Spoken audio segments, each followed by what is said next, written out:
Welcome back, Queen, to another episode of According to Annie. I am so excited once again to be dropping on in with you. Oh, I love these podcast episodes. They bring me so much joy, and some of you have been DMing me and sending me emails and telling me how much you're loving them. So please keep doing that. Please keep doing that because it helps me know what sort of things you guys want to listen to. So please keep doing that. So if you are new, welcome, welcome, welcome. It's an honor to have you here. I'm Annie, your host. If you're an OG, I love you. Thank you for returning. If you've not yet left a review, please go and leave a review. I would love you forever. We just want to spread the word to more and more people out there that are really wanting to live an unapologetic life, go on a beautiful healing journey, and make a fuckload of money. So if you know a sister that is screams that version, then please send her through to the podcast so that she can have a listen and drop on in. Today's episode that I want to talk to you about is a good one. And this is based on some previous experiences that I have recently had. So I'm really excited to drop on and share with you and just have a bit of a laugh and just show you that, this is what happens when you reach new levels of growth, when you reach new levels of inner happiness. Sometimes people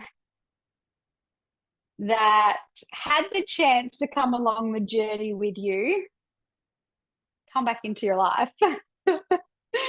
So I have so many stories that I want to share with you. Oh my gosh, seriously. All right, let's delve into it. So as you recently know, I have just been relocated my life. Well, not just, it's been a few months now. I've been here in Greece for 3 months now. Can you believe it? Oh my gosh, it's gone so fast. And since December. And I just, right before I left to come here, I had to go to Bendigo. So depending on how many episodes you've listened to previously to this one will depend on how much information you know around that situation. But anyway, I had to go back to Bendigo because my grandfather was really sick and he was like essentially passing over. And so I had to go back to Bendigo. I wanted to spend some time with him right before I left to come to Greece. Anyway, the divine timing of it all worked out beautifully. But I I went for a day trip one day with my auntie and my cousins, my two aunties and my cousins, and we went down to Malden. So if you're not familiar with country Victoria, you'll have no idea where I'm talking. It's this tiny, tiny little like settlement village that was, known for gold mining and stuff like that. Anyway, it's still there. It's still very, if you've never been, I highly recommend that you go. It's a cute little village. It's got very much like ancient times, like mining kind of theme to it. Anyway, so we were down there and we were having lunch, and my cousin says to me, "Does Ben have tattoos?" And I was like, "Oh, that's random." Yes. So Ben is my very first boyfriend. So the guy that I lost my virginity to, the guy that the entire situation of me being kicked out of home was about, like he was the forefront of all of that.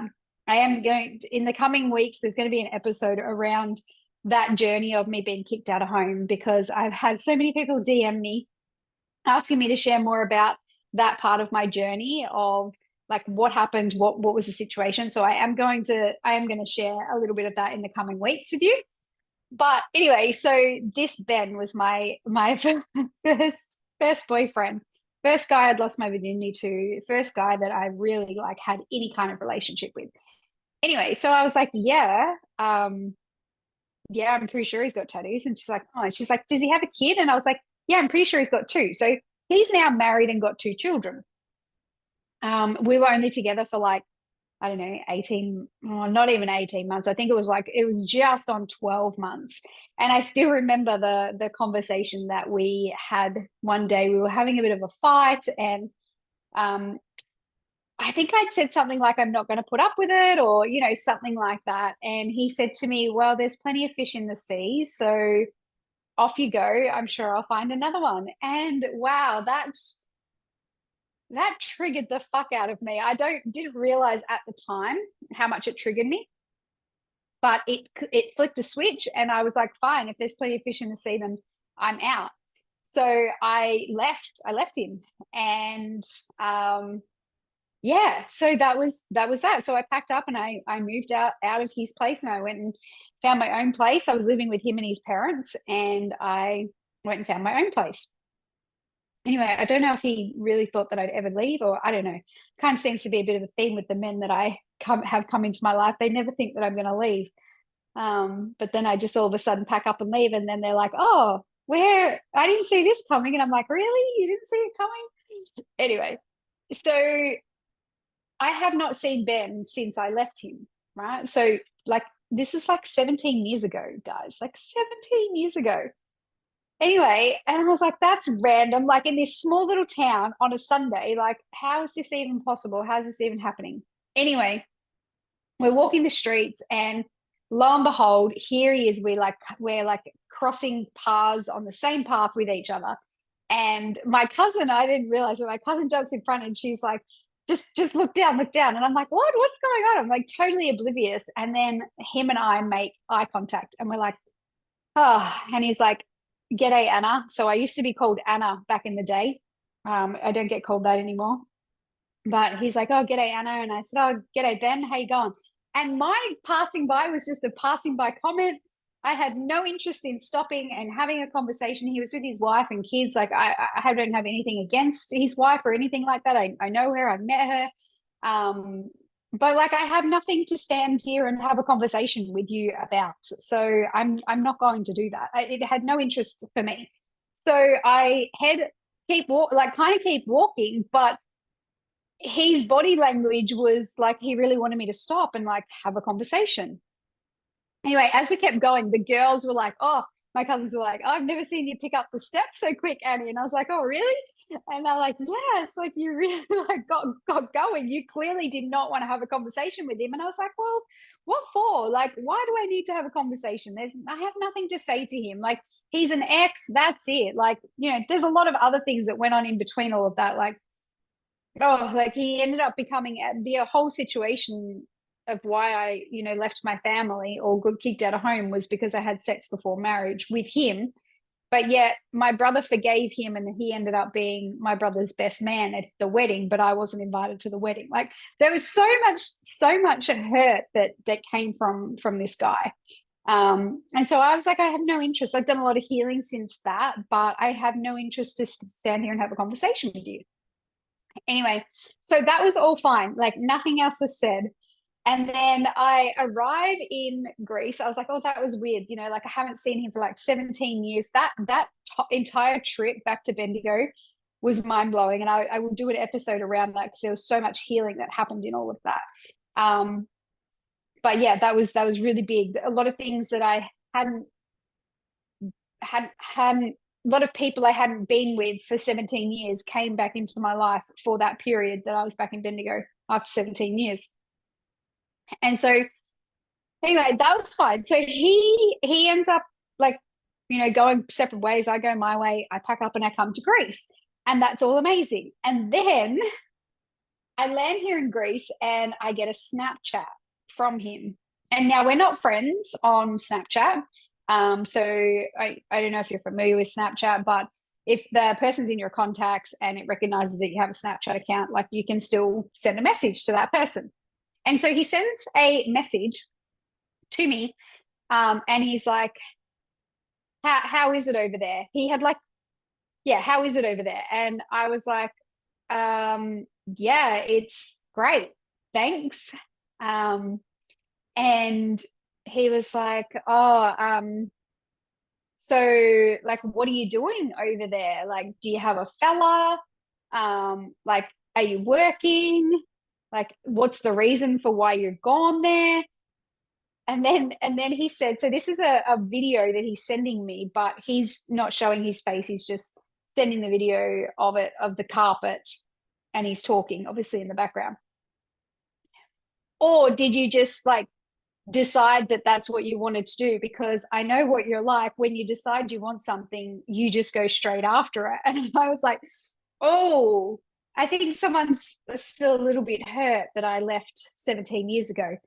Anyway, so I just messaged back and I said, you know, why are you messaging me?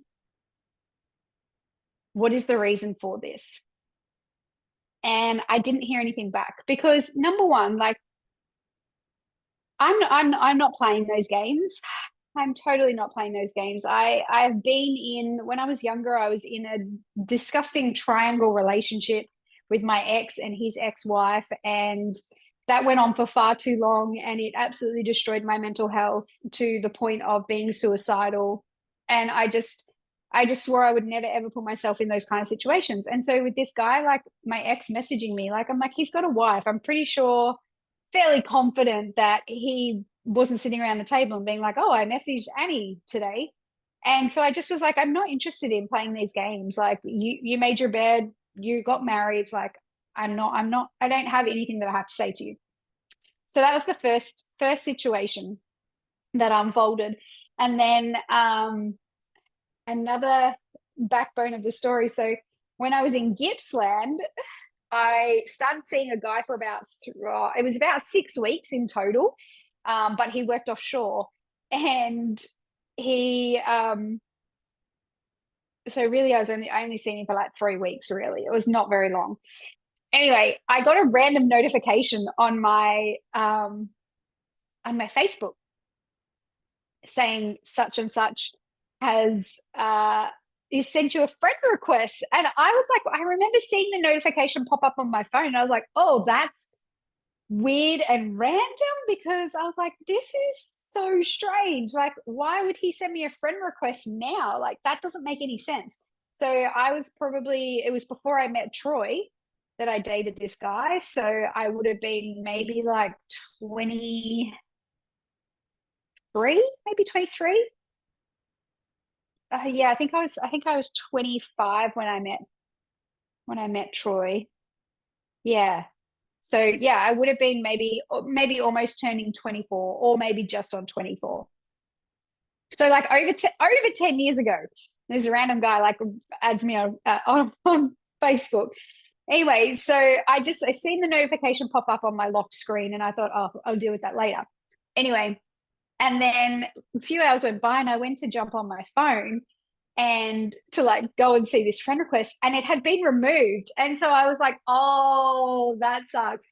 So I'm like, perhaps he was doing a little bit of scrolling, trying to uh stalk my Facebook. And you know how you accidentally hit that friend request, like, oh, and then your gut churns and you're like, fuck, now they know that I was stalking them. So I definitely think that it was an element of perhaps that. And it was mind blowing me, because I'm like, I literally haven't been in these spaces for like over 10 years, right? Over 10 years, I haven't been in these spaces, or in these people's lives for. And yet all of a sudden I'm being talked about. People are like stalking me. People are starting to like trying to figure out what's going on in my life. Because I packed up and moved to Greece. So that's definitely worth talking about. But it just blew my mind that, my past was coming back to haunt me essentially, and show me like that these people haven't necessarily moved on much with their life. And I'm so grateful for every single person that has come into my life, because as a result, I am 100% well and truly moved on from that part of my life. That's just a chapter in my book. And then there was another situation that came through, which I thought was also really quite funny. So my ex that I was with for like nearly 5 years. So this is the guy that I bought a house with. And this was also the guy that ended up going back to his ex-wife after we, were together for so long. Anyway, that's a whole nother episode, that one. But his daughter, she got a salon, and she opened a salon up in Bendigo. She became a hairdresser. And at the time, I had a VA that was doing control of my DMs on my Instagram. And I no longer have that, but that was her job role. Part of the team was to respond to the DMs because I just had so many DMs coming through. Anyway, I had said to my assistant to not contact this salon, mainly because I didn't want to put my ex's daughter in a position that made her feel uncomfortable or anything like that. And so I had said that to my my assistant, but my assistant obviously forgot that and had sent a message just like, checking in, touching base. And obviously my ex's daughter didn't realize that it wasn't me that was sending the message. She thought that it was me sending it. And so she sends me back this quite firm, quite abusive message, saying, like, I can't believe that, you have sent me a message. Do you even realize who you're talking to? And what makes you think that I would ever give you any money? I would never take advice from someone like you that has a history record like yours. Like, just went how to down on me, like just insane what this young girl was saying. And I understand that, she's obviously still hurt from the situation. I was the first girlfriend that her dad had when he left her mum. So like I can understand from all of that perspective. But on the other token, like it was a very long time ago too. And so I'm like, it's time that we can move on, and people do change. Anyway, and so she sent me this huge long message, and she was like, never contact me again. I want nothing to do with you. I would, like just completely, like, do not be in my life ever. And I was like, okay, yeah, cool. Anyway, so I messaged her back and I said, like, I'm really sorry. That actually wasn't me. It was someone in my team. And I had mentioned to her not to contact your salon because I didn't want to put you in a position like this. However, that's on me, and I'm really sorry that this has happened. I wish you all the best, and I've heard amazing things about your work, which I truly have. I genuinely have. I've heard that she's an amazing hairdresser. She's an amazing salon owner. And so like I was just being really genuine. And I said, I will go follow your requests of, what you want us to do with unfollowing you. And I promise, that we'll never make contact on this page ever again. I wish you all the best. And so like that was it. And there was nothing else that was said.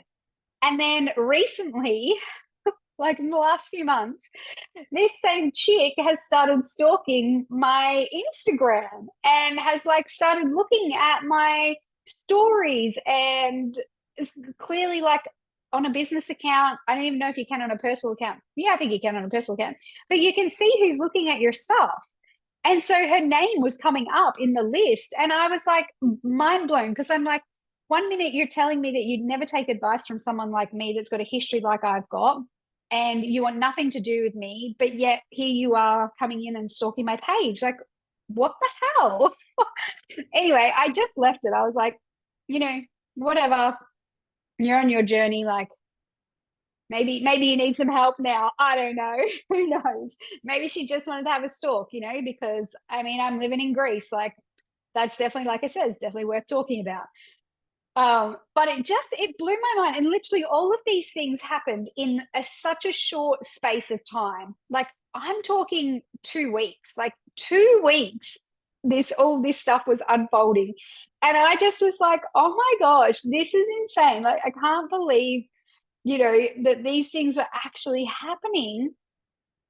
And, I also know that my recent ex, he has a fake profile account that he thinks I don't know is him. And if he's listening to this episode, he's now going to realize that I know that it's him.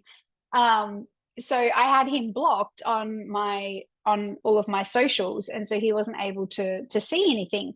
And when I came to Greece back in June, I had this random friend request from this person, and I just knew. I know, and I know to this day that it is him.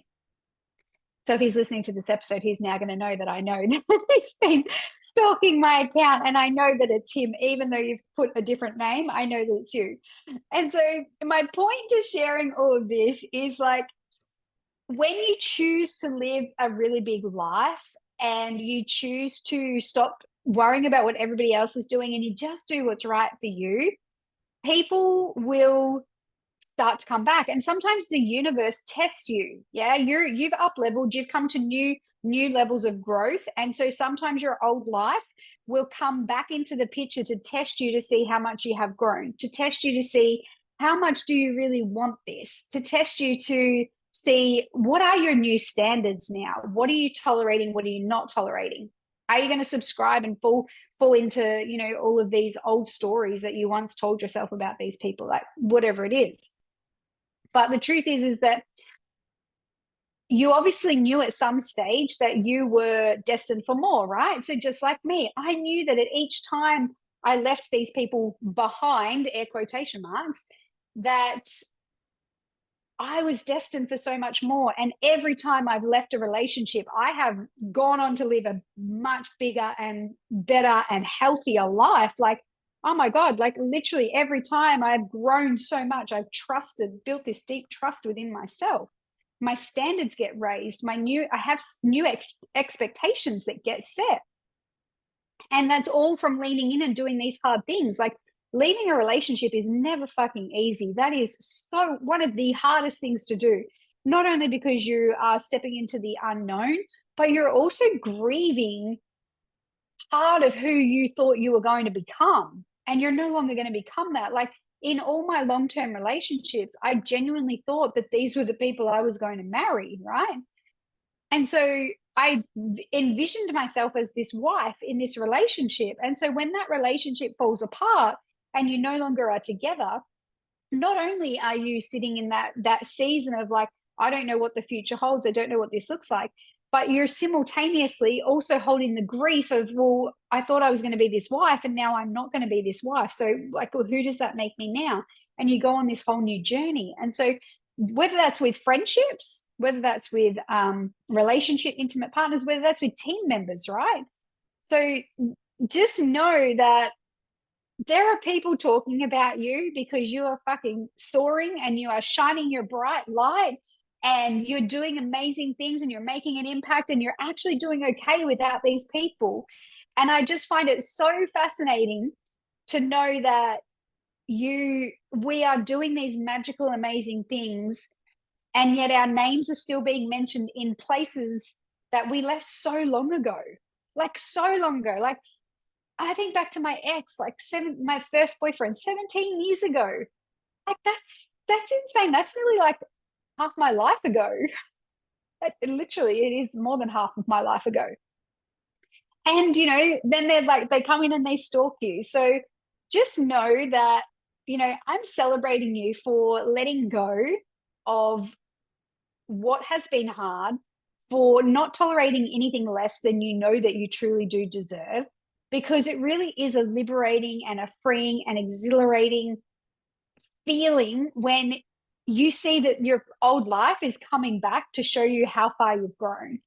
And for me, like, being able to look back on that journey over this last 17 odd years, I'm like, oh, yes, like so much growth has unfolded. And so, like, I'm cheersing you, babe, because I know that if you're listening to this episode, you too have done hard things. You too have said goodbye to things that you know are not for your standard, and you've set new standards and you continually set new standards. And I'm celebrating you from the sidelines because you are destined for so much more, and you know that. And that takes real courage. Yeah. And that's something that I talk about all the time. Like, this big dream life that you dream of, the biggest thing that you need is not money, it's fucking courage. You need the courage to let go of what is familiar. You need the courage to leap into the unknown. You need the courage to trust and surrender that the path is going to unfold exactly as it is supposed to. So, babe, keep on shining your light bright. Keep showing these people really who you really are and what you really are made of. Like, if you they're going to come and stalk, give them a fucking great show, is what I'm essentially trying to say. Anyway, if you had something similar happen to you, I would love to hear. Come and let me know.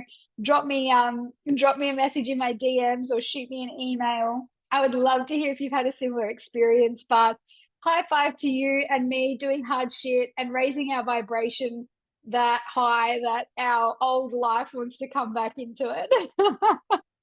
I'll talk to you soon. Bye.